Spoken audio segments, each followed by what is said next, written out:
दलहरूले समानुपातिक सांसदको नाम बुझाए प्रत्यक्षतर्फको उम्मेद्वार समावेशी नहुँदा समानुपातिकमा सन्तुलन मिलाउन सकस। कुनै दलको पनि बहुमत नभएपछि साना दललाई समेटेर नयाँ सरकार बनाउनु पर्ने बाध्यता संसदीय अंकगणितका कारण विभिन्न विकल्पबाट सत्ता समीकरण बन्न सक्ने।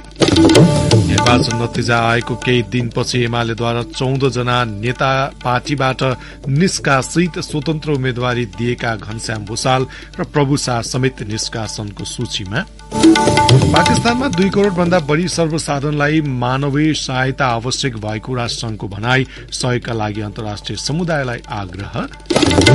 विश्वकप फुटबलको क्वार्टर फाइनलमा आज राति फ्रान्स र इंग्ल्याण्ड तथा पोर्चुगल र मोरोक्को बीच प्रतिस्पर्धा हुँदै।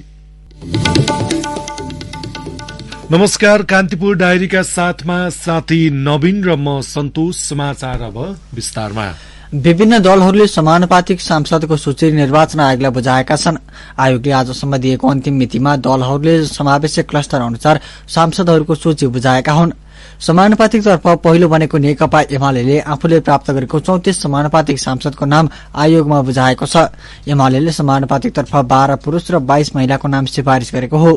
एमाले खसारियो महिलातर्फ मेनका कुमारी पोखरेल, सरिता भूषाल, शोभा ग्यावली, बिजुला रायमाझी, निर्मला कोइराला, सम्झना थपलिया, दीपा शर्मा र सुनिता बरालको नाम निर्वाचन आयोगमा सिफारिश गरेको छ। आदिवासी जनजाति महिलातर्फ नयनकला थापा, सूर्यकुमारी श्रेष्ठ, उर्मिला थेबे, ईश्वरी घरती, रणकुमार बलम्पाकी, शान्ति श्रेष्ठ र सरस्वती सुब्बाको नाम सिफारिश गरेको छ। त्यसैगरी पुरूषतर्फ रघु पन्त, एकनाथ ढकाल, दयाल बहादुर शाही, देवी प्रसाद भट्टचन, हेमराज राई, कालुराम राईलाई समेत सिफारिश गरिएको छ। एमाले दलित पुरूषतर्फ ईश्वर बहादुर रिजाल, विक, प्रभु हजारा दुसाद र चन्द्र विकलाई सिफारिश गरेको छ। महिला दलतर्फ रुक्मिणी राणा बराइली, हर्कमाया विश्वकर्मा लगायतलाई सिफारिश गरिएको छ। त्यसैगरी मधेसीतर्फ गंगा प्रसाद यादव र अमृत लाल राजवंशी, महिलातर्फ बीना देवी, अमृता अग्रहट र प्रतीक्षा तिवारी सिफारिशमा परेका छन्। मुस्लिमतर्फ सराज अहम फारूकी सिफारिशमा परेका छन्। यसैबीच कांग्रेसले प्रतिनिधि सभाको समानुपातिकतर्फ 32 जनाको नाम निर्वाचन आयोगमा आज बुझाएको छ। कांग्रेसले प्राप्त गरेको मतका आधारमा 3 पुरूष र 29 महिला समानुपातिक सांसद बन्न पाएका छन्। कांग्रेसले 3 पुरूषमा मधेसी कोटाबाट नेता विमलेन्द्र निधि, दलितमा सहमहामन्त्री जीवन परियार र खस आर्यबाट प्रकाश शरण महतलाई सिफारिश गरेको छ।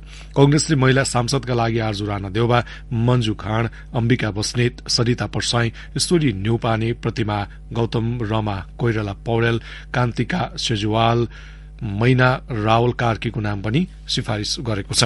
त्यस्तै कांग्रेसले आदिवासी जनजाति महिलातर्फ सरस्वती बजुमई, लीला देवी बोकिम, सीता कुमारी राणा, सुशीला थिङ, सपना राज भण्डारी, माया राई, कुसुम थापा मगर, मनोरमा शेरसनको नाम सिफारिश गरेको छ।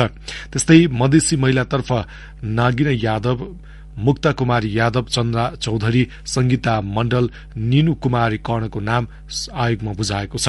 जस्तै दलित महिलातर्फ शान्ति विक, रूपा विक, सीता मिजार, आशा विकको नाम पनि सिफारिश गरेको छ। त्यस्तै थारू महिलातर्फ कल्पना चौधरी, बीना कुमारी थनित, मुस्लिम महिलातर्फ जावेदा खातुनको नाम सिफारिश गरेको छ।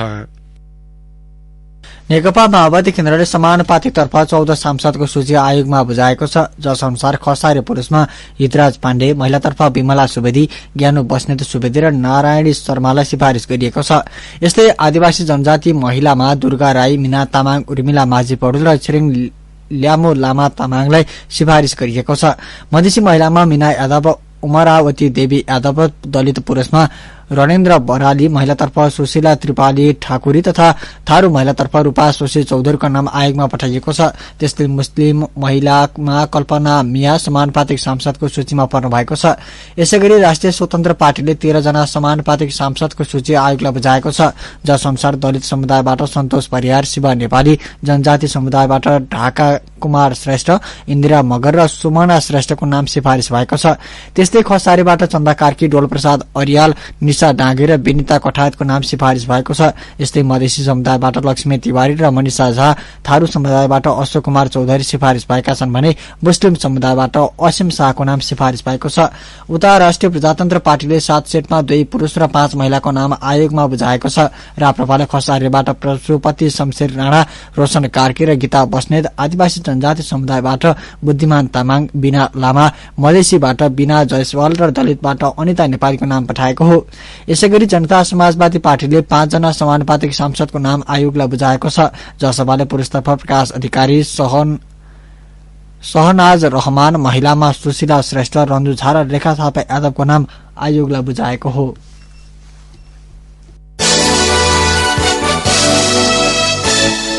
अब कान्तिपुर सविस्तारको पालो। कान्तिपुर सविस्तार। संविधानले राज्यका हरेक तहमा समानुपातिक समावेशिताको नीति अंगीकार गरेको छ। तर यसपटकको संविधान सभाको प्रत्यक्षतर्फको नतिजा हेर्दा महिला, आदिवासी जनजाति, दलित र मुस्लिम समुदायको प्रतिनिधित्व हुन सकेको छैन।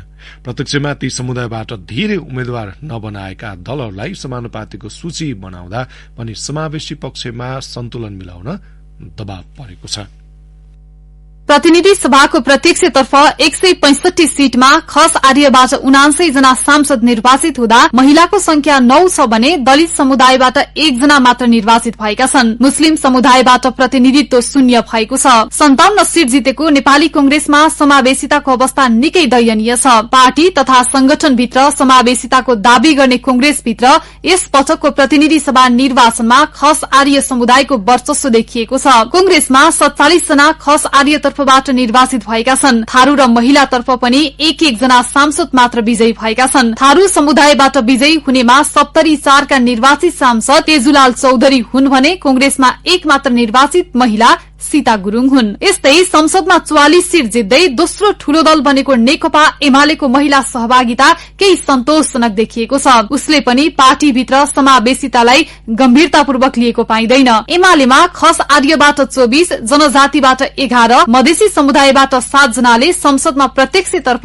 प्रतिनिधित्व गर्दैछन्। अन्य कुनै दलबाट संसदमा दलित समुदायबाट प्रतिनिधित्व हुन नसकेकोमा एमालेबाट दलित समुदायको 1 सांसद निर्वाचित छन्। रूपन्देही क्षेत्र नम्बर 1 बाट छविलाल विश्वकर्मा मात्र एक्ला सांसद हुन्। यस्तै पार्टीमा प्रत्यक्षबाट सांसदमा थारू 1 र महिला सहभागिता 4 छ। एमालेको तर्फबाट विजयी महिला सांसद भगवती चौधरी, जुली कुमारी महतो, ज्वाला कुमारी शाह र विद्या भट्टराई हुन्। कास्की 2 बाट निर्वाचित महिला सांसद भट्टराई प्रत्यक्षतर्फ महिलाको कमजोर उपस्थिति बारे यसो भन्छन्। हिजो उनी कुरा नै बाध्यात्मक अवस्थामा आउनु पर्ने थियो भने अब बाध्यात्मक होइन, महिलाहरू आफ्नै इच्छाले आउने कुरा बढ्दै गएको छ। यसलाई हामीले अझ बढी बहस छलफल अन्तर्क्रियाबाट बढाउनुपर्छ। नीतिगत हिसाबले पनि हामीले केही मान्यताहरू बनाएर जानुपर्छ। यस्तै माओवादी केन्द्रले पनि संसदमा दलित र महिला सहभागितालाई उपहास गरेको देखिन्छ। प्रत्यक्षतर्फ 18 सीट जितेको माओवादी केन्द्रको खस आर्यतर्फ 9, जनजातिमा 8, मधेसी, थारू र महिलातर्फ 1-1 जना सांसद निर्वाचित छन्। माओवादीमा अमनलाल मोदी एक मात्र थारू समुदायको प्रतिनिधित्व गर्ने प्रत्यक्ष निर्वाचित सांसद हुन् भने महिलातर्फ माओवादीमा रेखा शर्मा एक्लै प्रत्यक्ष निर्वाचित सांसद हुन्। यस्तै पहिलो पटक चुनावमा सहभागिता जनाएको एकीकृत समाजवादी पार्टी भित्र पनि प्रत्यक्षतर्फको नतिजा हेर्दा समानुपातिक समावेशिता झल्किँदैन। 10 क्षेत्रमा विजयी एकीकृत समाजवादी पार्टीमा 7 जना खस आर्य तर्फबाट छन् भने थारू समुदायबाट 1 तथा जनजातिको तर्फबाट 3 जना सांसद प्रत्यक्ष निर्वाचित छन्। यस्तै पहिलो पटक नै चुनावमा भाग लिएको र शक्तिशाली दलकै शक्तिशाली उम्मेद्वारलाई पराजय गर्दै मुलुकभर राम्रै प्रभाव जमाएको राष्ट्रिय स्वतन्त्र पार्टीमा पनि समावेशिताको कारणै छैन। प्रत्यक्षतर्फ 7 सीट जितेको सो पार्टीमा खस आर्यतर्फ 6, जनजातितर्फ 1 र महिला 2 जना निर्वाचित छन्। यस पार्टीमा महिलाको तर्फबाट काठमाडौँ क्षेत्र नम्बर 2 बाट शोभिता गौतम विजयी सांसद हुन् भने ललितपुर 3 बाट तोसीमा कार्की। यस्तै मधेस केन्द्रित दल जनता समाजवादी पार्टी, लोकतान्त्रिक समाजवादी पार्टी र जनमत पार्टीमा पनि समावेशिता प्रभावकारी देखिँदैन। प्रतिनिधि सभाको प्रत्यक्षतर्फ कुल 7 सीट जितेको जसपामा मधेसी समुदायका 5 जना निर्वाचित छन् भने जनजाति र खस आर्यतर्फबाट 1-1 जना निर्वाचित सांसद छन्। धनुषा 1 बाट निर्वाचित दीपक कार्की जसपाको तर्फबाट खस आर्यमा विजयी हुने एक्ला सांसद हुन्। जनजातिमा अशोक राईले सुनसरी 1 मा जित हात पारेका छन्। यस्तै लोसपामा खस आर्यतर्फ 1, जनजातितर्फ 1, मधेसीतर्फ 2 र थारूतर्फ 1 जना सांसद प्रत्यक्षमा विजयी छन्। यस्तै जनमत पार्टीमा मधेसी समुदायबाट 1 जना मात्र विजयी भएका छन्। पूर्व पञ्चहरूको पार्टी भनेर चिनिने राष्ट्रिय प्रजातन्त्र पार्टीले प्रत्यक्षतर्फ राम्रै मत परिणाम ल्याए पनि सो पार्टीले पनि समावेशितालाई नजरअन्दाज गरेको छ। खस आर्यतर्फ 5 विजयी भएका छन् भने जनजातितर्फबाट 2 जना विजयी सांसद छन्। सो पार्टीमा महिलाको प्रत्यक्षतर्फ प्रतिनिधित्व शून्य छ। यस पटकको प्रतिनिधि सभाको प्रत्यक्षतर्फको मत परिणामले समावेशिता बाध्यकारी रहेको समानुपातिक निर्वाचन प्रणालीमा मात्रै सीमित हुन्छ भन्ने मत परिणामले देखाएको छ। संविधानको धारा 84 को उपधारा 2 मा समानुपातिक निर्वाचन प्रणालीमा महिला, दलित, आदिवासी, मधेसी, थारू, मुस्लिम, पिछड़िएको क्षेत्र र खस आदिको समानुपातिक सहभागिता हुनुपर्ने व्यवस्था गरेको छ। तर दलहरूले त्यसलाई नजरअन्दाज गर्दै आएका छन्। संसदमा महिला सांसदको संख्या 33% पुर्याउनु पर्ने हुँदा समानुपातिकको 110 सीटमा बढ़ीमा 35 मात्रै पुरूष छनौटमा पर्नेछन्। प्रत्यक्षमा महिलालाई टिकट दिन कन्जुसाई गरेको र ती मध्ये अधिकांश पराजित हुँदा संघीय संसदमा 1/3 हिस्सा पुर्याउन समानुपातिकमा अधिकांश महिला छान्नुपर्नेछ। दलहरूमा समानुपातिक समावेशिताको मानसिकता नहुँदाको परिणामको संज्ञा दिन्छन् नागरिक अगुवा श्याम श्रेष्ठ। समानुपातिक तर्फ पनि बाध्यात्मक नभएको भए यस समुदाय अझै उपेक्षामा पर्ने श्रेष्ठको तर्क छ। उनीहरूको यदि समावेशी मानसिकता हो भने त्यो प्रत्यक्षमा पनि देखिनुपर्छ। अब समानुपातिकमा त कानूनले बाध्य पारेको छ, त्यस कारणले पठाउने हो। यदि कानूनले बाध्य नपारेको हुँदो हो भने समानुपातिकमा पनि त्यही हालत हुने थियो जुन प्रत्यक्षमा देखिएको छ। समानुपातिकमा 34 सीट पाएको एमाले पनि 19 महिला र 15 पुरूष ल्याउनु पर्ने आयोगको हिसाब छ। समानुपातिकमा 32 सीट पाएको कांग्रेसले 3 जना भन्दा बढ़ी पुरूष छान्न पाउँदैन। माओवादीले समानुपातिकमा प्राप्त गरेको 14 सीट मध्ये 12, राप्रपाले 7 सीटमा 5 र जसपाले 5 सीटमा 4 महिला छान्नुपर्नेछ। प्रत्यक्षमा 2 महिला निर्वाचित गराएको राष्ट्रिय स्वतन्त्र पार्टीले भने समानुपातिकको 13 सीट मध्ये 5 मा महिला छनौट हुनेछन्। राजनीतिक दलले जति समावेशिताको मुद्दा उठाए पनि त्यस अनुरूपको विधि, विधान, नीति नियम नभन्दा महिला, दलित तथा मुस्लिमको प्रतिनिधित्व खुम्सिएको बताउँछन् राजनीतिक विश्लेषक पुरुषोत्तम दाहाल। हामीले मुखले चाहिँ धेरै समावेशिताको कुरा गर्छौं। नेपालको सन्दर्भमा अब संविधान नै समावेशी बनाउनु पर्छ भनेर भनिया छ। तर यो अनुसारको विधि विधानहरू चाहिँ अझै पनि बन्न सकेका छैन। उही अनिवार्य र बाध्यात्मक बनायो भने राजनीतिक नेतृत्वले केही न केही विचार गरिराखेका हुन्छ, तर बाध्यताको बनाएन भने कम चासो दिइराखेका हुन्छ। प्रतिनिधि सभाको प्रत्यक्षतर्फ समावेशिताको बाध्यकारी व्यवस्था नहुँदा नै समूहगत प्रतिनिधित्व घटेको छ भने समानुपातिकमा क्लस्टर मिलाउनु पर्ने दबाव दलहरूलाई परेको छ। चुनावी नतिजापछि समावेशी क्लस्टर अनुसार सांसद छान्नुपर्ने बाध्यता अन्त्यका लागि दलहरूले उम्मेद्वार उठाउँदा नै ध्यान दिनुपर्ने जरूरी भइसकेको छ। रेडियो कान्तिपुरका लागि तुलसी अर्याल। कान्तिपुर सविस्तार। कान्तिपुर डायरीमा अब ब्रेकको पालो। ब्रेकपछि अब बाँकी प्रसंग। प्रतिनिधि सभा र प्रदेशसभा निर्वाचन नतिजा सार्वजनिक भए लगत्तै आगामी सत्ता समीकरणका लागि दलहरूको गृह कार्य अघि बढ़िरहेको छ। कुनै पनि दलको बहुमत नआएपछि दलहरूबीचको समीकरणबाट नयाँ सरकार बनाउनु पर्ने बाध्यता छ। सत्तारूढ़ दलहरूले अहिलेकै गठबन्धनलाई निरन्तरता दिने सहमति गरे पनि सत्ता समीकरणले आकार ग्रहण गरिसकेको छैन। संसदीय अंकगणित हेर्दा विभिन्न विकल्पसहित सरकार बन्ने देखिएको छ। एक रिपोर्ट। सत्ता समीकरण बनाउने मामिलामा पहिलो शक्ति भएकाले सबैभन्दा सजिलो नेपाली कांग्रेसलाई देखिएको छ। संसदीय अंकगणितलाई हेर्दा 89 सीट भएको कांग्रेसका लागि माओवादी केन्द्र, एकीकृत समाजवादी लगायत दलसँग मिलेर सरकार बनाउने सुविधा छ। कुनै दलको पनि बहुमत नआएको अवस्थामा कांग्रेसको नेतृत्वमा सरकार बन्ने 5 विकल्प छन्। सरकार गठनका लागि 138 को बहुमत चाहिने भएकाले पहिलो विकल्प सत्ता गठबन्धनमा आबद्ध दलहरू गठबन्धनलाई निरन्तरता दिँदै कांग्रेसले नेतृत्व गर्नु हो। कांग्रेसको 89 सीट, माओवादी केन्द्रको 32, एकीकृत समाजवादीको 10, लोसपाको 4 र राष्ट्रिय जनमोर्चाको 1 गरी जम्मा 136 सीट हुँदा 2 सीट अपुग हुन्छ। त्यसैले थप 2 स्वतन्त्र सांसदको समर्थन लिँदा बहुमत पुग्छ। दोस्रो विकल्प भनेको नेपाली कांग्रेस, माओवादी केन्द्र राष्ट्रिय स्वतन्त्र पार्टी, एकीकृत समाजवादी, लोसपा, राष्ट्रिय जनमोर्चा र नागरिक उन्मुक्ति पार्टीको समर्थन जुटाएर 165 सीट सहितको बहुमत पुर्याउनु हो। तेस्रो विकल्पमा कांग्रेसले माओवादी केन्द्र, राष्ट्रिय स्वतन्त्र पार्टी र एकीकृत समाजवादी मिलाउँदा 152 सीट हुन्छ।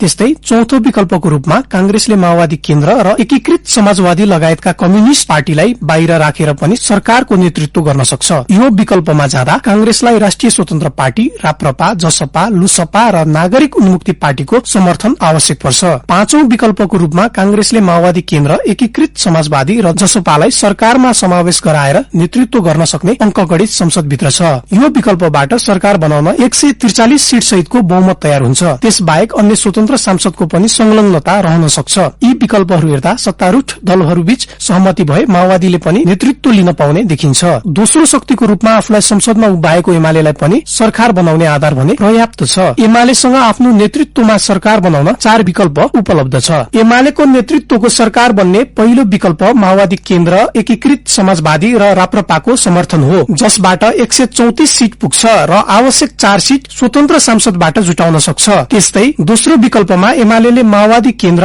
एकीकृत समाजवादी, राप्रपा र जसपाको समर्थन आफ्नो पक्षमा पारेर सरकारको नेतृत्व गर्न सक्छ। यसो गर्दा सीट संख्या 146 पुग्छ। बहुमतको सरकार गठन गर्न सकिन्छ। तेस्रो विकल्पको रूपमा एमालेले राष्ट्रिय स्वतन्त्र पार्टी, राप्रपा, जसपा, नागरिक उन्मुक्ति पार्टी र जनमत पार्टी सहित 5 स्वतन्त्र सांसदलाई मिलाउन सके आफ्नो नेतृत्वमा झिनो बहुमतको सरकारको अगुवाई गर्न पाउँछ। त्यस्तै अन्तिम र चौथो विकल्पको रूपमा एमालेले माओवादी केन्द्र, राष्ट्रिय स्वतन्त्र पार्टी र राप्रपा बीच गठबन्धन गर्दा सरकार गठन गर्ने अंकगणितको सम्भावना जीवितै छ। सहज विकल्पका रूपमा कांग्रेस र एमालेको संयुक्त सरकार पनि एक हो। कांग्रेस र एमाले मिले सहजै सरकार बन्छ। उनीहरूको सीट जोड्दा 167 को सुविधाजनक बहुमत हुन्छ। त्यसका लागि एमाले र कांग्रेसले एक अर्काको नेतृत्वलाई स्वीकार गर्नुपर्छ। राजनीतिक र सामाजिक वृत्तबाट स्थिरताका लागि कांग्रेस र एमाले मिल्नुपर्ने सुझाव आए पनि लोकतान्त्रिक मूल्य मान्यताका हिसाबले दुईवटा दलको सरकारलाई स्वाभाविक मान्न नसकिने मत पनि प्रकट भएका छन्। सत्ता समीकरणका लागि पहल जारी रहँदा निर्वाचनबाट नयाँ शक्तिका रूपमा रवि लामिछाने नेतृत्वको राष्ट्रिय स्वतन्त्र पार्टी, सीके राउत नेतृत्वको जनमत पार्टी, रेशम चौधरी संरक्षक रहेको नागरिक उन्मुक्ति पार्टीको भूमिका के रहन्छ भन्ने विषय सर्वाधिक चासोको रूपमा हेरिएको छ। रेडियो कान्तिपुरका लागि मनिष अधिकारी।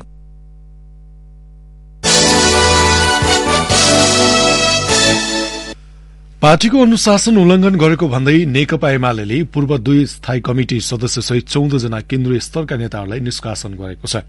एमालेको सचिवालयको बैठकले घनश्याम भूषाल र प्रभु शाह सहित केन्द्रीय स्तरका नेताहरूलाई कारवाही गरेको हो। भूषाल र शाहले चुनाव अघि नै पार्टी परित्याग गरी स्वतन्त्र उम्मेद्वारी दिएका थिए। यसैगरी केन्द्रीय सदस्य उपेन्द्र शाह, कुन्दन कुशवाह, रामप्रीत राम, बद्री न्यौपाने, रीता शाह, गंगा चौधरी र टेक बहादुर बलम्पाकीलाई पार्टीबाट निष्कासन गरेको एमालेका प्रचार विभाग प्रमुख पृथ्वीप्रभा गुरूङले जानकारी दिनुभयो। पार्टीका सल्लाहकार वाङदे शेर्पा, खेम सुवेदी, भक्तबहादुर अधिकारी र लक्ष्मी शाह पनि कारवाहीमा परेका छन्। त्यस्तै समानुपातिक सूचीमा भएर पनि पार्टी विरोधी गतिविधिमा सक्रिय रहेको भन्दै एमाले जैतुन खातुनलाई समेत दलबाट निष्कासन गरेको छ। निर्वाचनको नतिजा सार्वजनिक भएको केही दिनपछि एमाले 14 नेतालाई पार्टीबाट हटाएको हो। माओवादी केन्द्रका अध्यक्ष पुष्पकमल दाहालले निर्वाचनमा अपेक्षाकृत मत नआए पनि आफूहरू निर्णायक शक्ति भएको बताउनु भएको छ।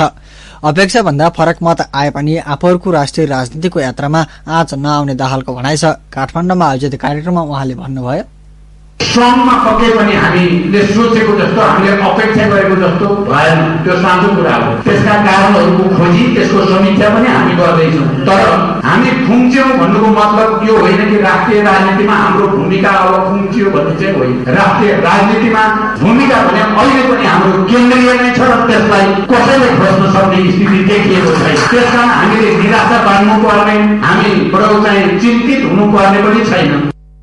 आफूहरूले विकास गरेको राजनीतिक सिद्धान्त केन्द्रीय राजनीतिमा कायम भएकाले निर्वाचन नतिजाबाट आत्तिनु नपर्ने दाहालको भनाइ थियो। नतिजा जस्तो आए पनि आगामी दिनमा आफूहरू पुनः स्थापित हुन सक्ने उहाँले बताउनुभयो। जितपछि हार, हारपछि जित, यो सर्कल चलि नै रहन्छ। तर यति बेला राष्ट्रिय राजनीतिमा हामी किन निराश हुनुपर्ने अवस्था होइन भन्छु भने म एउटा त एजेन्डाहरूको हिसाबले राजनीतिक धारा सिस्टमको हिसाबले त्यो हामीद्वारा स्थापित सिस्टम नै नेपालमा अहिले पनि केन्द्रीय रूपमा कायम छ र शक्तिको हिसाबले पनि हामीले थोरै आत्मसमीक्षा गरेर मेहनत गर्ने हो भने शक्तिको हिसाबले पनि हामी फेरि पुनर्संगठित हुन सक्ने र पुनरान्दोलित हुन सक्ने शक्ति हामीसँग छ। नेपाली कांग्रेस सहितको गठबन्धन गरेर निर्वाचनमा सहभागी भएको माओवादीले प्रतिनिधि सभाको प्रत्यक्षमा 18 सीटमा विजय हासिल गरेको थियो।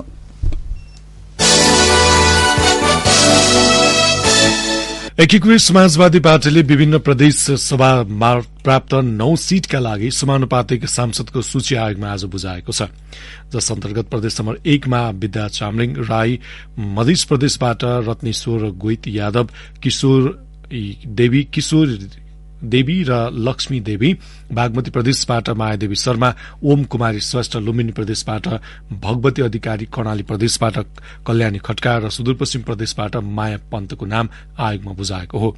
यसैगरी जनमत पार्टीले प्रतिनिधि सभातर्फ प्राप्त गरेको 5 समानुपातिक सीटको सूची बुझाएको छ। सो पार्टीले अनिता देवी शाह, सोनु मुर्मू, विनिता कुमारी सिंह, गोमा सापकोटा र अब्दुल खानको नाम आयोगमा बुझाएको हो। कान्तिपुर डायरीमा अब दाङ डायरीको पालो। दाङ डायरीबाट दुर्गालाल केसीको नमस्कार। लुम्बिनी प्रदेशको स्थायी राजधानी कार्यान्वयनको काम तीव्र रूपमा अघि बढेको छ। मुख्यमन्त्री तथा मन्त्री परिषदको कार्यालय स्थायी राजधानी राप्ती उपत्यका देउखुरीमा सारेर राजधानी कार्यान्वयनको शुरूआत गरिएको छ। मुख्यमन्त्री कुलप्रसाद केसीले हिजो आफ्नो कार्यकक्षको उद्घाटन गर्दै राजधानी कार्यान्वयन शुरूआत भएको जानकारी दिनुभएको छ। अस्थायी मुकम बुटौलबाट सबै मन्त्रालयहरू विस्तारै दाङमा सारिने उहाँले बताउनुभयो। मौरीघाट स्थित राप्ती प्राविधिक शिक्षालयमा मुख्यमन्त्री लगायत अन्य मन्त्रालयहरू राख्ने तयारी भएको छ। राजधानी कार्यान्वयनसँगै अब प्रदेश सभाको पहिलो बैठक पनि स्थायी राजधानीमा नै बसाउने तयारी भइरहेको मुख्यमन्त्री केसीले बताउनुभयो। नेपाल संस्कृत विश्वविद्यालय केन्द्रीय कार्यालय बेलजुण्डी दाङमा 2 सातादेखि भइरहेको तालाबन्दीले प्रशासनिक तथा आर्थिक कामहरू ठप्प भएका छन्। आयुर्वेद केन्द्रीय क्याम्पस बेलजुण्डीका विद्यार्थीहरूले उपप्राध्यापक नियुक्त हुनुपर्ने, ओपीडी सेवा सञ्चालन हुनुपर्ने लगायतका माग राख्दै मंसिर 9 गतेदेखि तालाबन्दी गरेका हुन्। यसअघि पनि उनीहरूले पटक पटक तालाबन्दी गर्दै आएका थिए। उपप्राध्यापक नियुक्तिका लागि विज्ञापन आह्वान गर्दा पनि विद्यार्थीहरूले विभिन्न मागहरू थपेर तालाबन्दी लम्ब्याइरहेको विश्वविद्यालयका कुलसचिव माधव अधिकारीले बताउनुभयो। तुलसीपुर उपमहानगरपालिका वडा नम्बर 1 स्थित मनहरा सामुदायिक वनमा अवैध रूपमा रुखहरू कटानी भएको छ। बिजुली विस्तार तथा सड़क विस्तारको नाममा सिमल र चिउरी प्रजातिका 15 वटा रुखहरू कटान भएको वन समूहका पूर्व अध्यक्ष खिमबहादुर पुनले बताउनुभयो। काटिएका रुख बरामद गरी थप अनुसन्धान गरिरहेको सब डिभिजन वन कार्यालय तुलसीपुरका प्रमुख सहायक वन अधिकृत कमल पुनले बताउनुभयो। प्रारम्भिक अनुसन्धानमा वन समूहले कटान स्वीकृति नलिएर रुख काटेको खुल्न आएको उहाँले जानकारी दिनुभयो। घोराई उपमहानगरपालिकाले बजार व्यवस्थित गर्ने अभियान शुरू गरेको छ। फुटपाथ र ठेला व्यवसायका साथै सवारी चाप व्यवस्थापन गरेर नगरलाई व्यवस्थित बनाउन थालेको घोराई उपमहानगरपालिकाका प्रमुख नरोलाल चौधरीले बताउनुभयो। फुटपाथ मिचेर व्यवसाय गर्ने तथा फुटपाथमै बसेर व्यवसाय गर्नेलाई उक्त स्थल खाली गर्न निर्देशन दिएको उहाँले बताउनुभयो। बजार व्यवस्थित गर्न नगर प्रहरी परिचालन गरिएको र अटो भाडा समेत तोकेर उपभोक्तालाई ठगिनबाट सुरक्षित गरिरहेको चौधरीले जानकारी दिनुभयो। हवस् त दाङ डायरी आजलाई यति नै। दुर्गालाल केसीलाई बिदा दिनुहोस्। नमस्कार। दाङ डायरीपछि कान्तिपुर डायरीमा पुनः ब्रेकको पालो। अब आर्थिक प्रसंग। नेपाल बीमा प्राधिकरणले सम्पत्ति शुद्धिकरण तथा आतंकवादी क्रियाकलापमा वित्तीय लगानी निवारण सम्बन्धमा नयाँ निर्देशिका जारी गरेको छ। सम्पत्ति शुद्धिकरण तथा आतंकवादी क्रियाकलापमा वित्तीय लगानी निवारण सम्बन्धमा बीमाकले अपनाउनु पर्ने उपायलाई थप प्रभावकारी बनाउन तथा बीमा क्षेत्रमा हुने आर्थिक अपराधलाई न्यूनीकरण गर्ने उद्देश्यले नयाँ निर्देशन जारी गरिएको प्राधिकरणले जनाएको हो। नयाँ व्यवस्था अनुसार अब बीमा कम्पनीको 1% भन्दा बढ़ीको संस्था शेयर कारोबारको सम्बन्धमा प्राधिकरणको स्वीकृति माग गर्दा खरिदकर्ताको पुलिस रिपोर्ट पेश गर्नुपर्नेछ। त्यस्तै बीमा लेखमा हितग्राही मनोनीत उल्लेख गर्दा निजको पहिचान सम्बन्धी कागजात अनिवार्य गर्नुपर्ने छ भने सो व्यक्ति उच्च राजनीतिक व्यक्ति भए नभएको एकिङ गर्नुपर्नेछ। साथै 25 लाख बढ़ी भन्दा बीमाङ्क कायम गरी जारी हुने जीवन बीमा लेखमा इच्छाको व्यक्तिसँगको सम्बन्ध खुल्ने कागजात अनिवार्य लिन पनि प्राधिकरणले निर्देशन दिएको छ। ब्रेकपछि अब अन्तर्राष्ट्रिय समाचार। पाकिस्तानमा 2 करोड़ भन्दा बढ़ी मानिसहरूलाई मानवीय सहायता आवश्यक रहेको संयुक्त राष्ट्रसंघले जनाएको छ। मनसूनको समय बाढ़ीबाट प्रभावित सर्वसाधारणले अझै मानवीय सहायताको भर पर्नुपर्ने अवस्था रहेको र जाडो शुरू भएपछि ती आवश्यकता थप बढ़दै जाने राष्ट्रसंघले जनाएको छ। राष्ट्रसंघले मानवीय सहायताका लागि अन्तर्राष्ट्रिय समुदायसँग आग्रह गर्दै जाडो अत्याधिक बढ्नु पूर्व यसबारे सोच्नुपर्ने जनाएको हो। पाकिस्तानमा बाढ़ीका कारण क्षतिग्रस्त भौतिक संरचनाको पुनर्निर्माण शुरू भए पनि अधिकांश मानिस जाडोयाममा प्रभावित हुने गरेका छन्।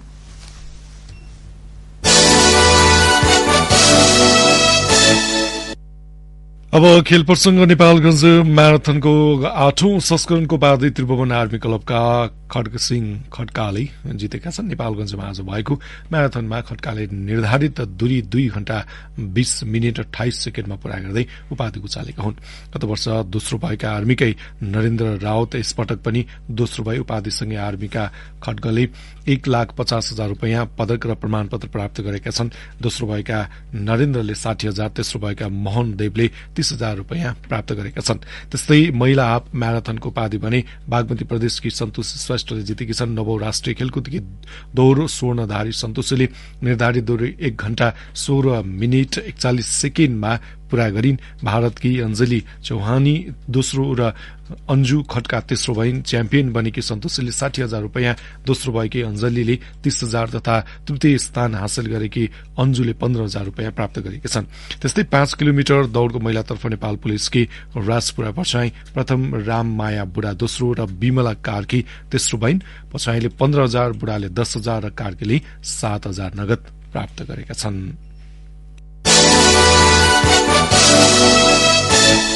र कतारमा जारी फिफा विश्वकप 2022 मा अहिले क्वार्टर फाइनल चरणमा अफ्रिकी मुलुक मोरक्को र युरोपेली राष्ट्र पोर्चुगल खेलिरहेका छन्। ताजा अवस्थामा मोरक्कोले पोर्चुगल विरुद्ध 1-0 गोल अन्तरले अग्रता लिएको छ। अल्थमामा स्टेडियममा भइरहेको क्वार्टर फाइनल अन्तर्गतको खेलमा पोर्चुगललाई पराजित गर्न सकेमा मोरक्को पहिलो पटक विश्वकपको सेमी फाइनलमा पुग्ने अफ्रिकी राष्ट्र बन्नेछ। समूह चरणमा बेल्जियम र क्यानाडालाई पराजित गर्दै क्रोएसियासँग बराबरी खेल्दै समूह एफ को विजेता बनेको मोरक्कोले ग्राउन्ड अफ 16 मा पेनाल्टी सुटआउटमा स्पेनलाई पराजित गर्दै क्वार्टर फाइनलमा छनौट भएको थियो। यसैबीच आजै राति पाउने 1 बजे हुने अर्को खेलमा सन् 2018 र 1998 को विजेता फ्रान्स र 1966 को विजेता इंग्ल्याण्ड बीच रोचक प्रतिस्पर्धा हुने देखिएको छ। यसअघि यी दुई टिम 2 पटक मात्र ठूला प्रतियोगितामा आम्ने सामने भएका थिए। किलियन एम्बापेबाट प्रेरित फ्रान्सले राउन्ड अफ 16 मा पोल्याण्डलाई पराजित गर्दै क्वार्टर फाइनलमा स्थान बनाएको थियो। हौसले नै प्रसंगसँगै कान्तिपुर डायरी अहिलेलाई यति नै। भोलि बिहान 6:30 बजे हामी नियमित बुलेटिनका साथमा उपस्थित हुनेछौं। अहिलेलाई न्यूज डेस्कका सम्पूर्ण साथीहरूसँगै साथी नवीन र म सन्तोष बिदा हुन्छौं। नमस्कार, शुभरात्रि।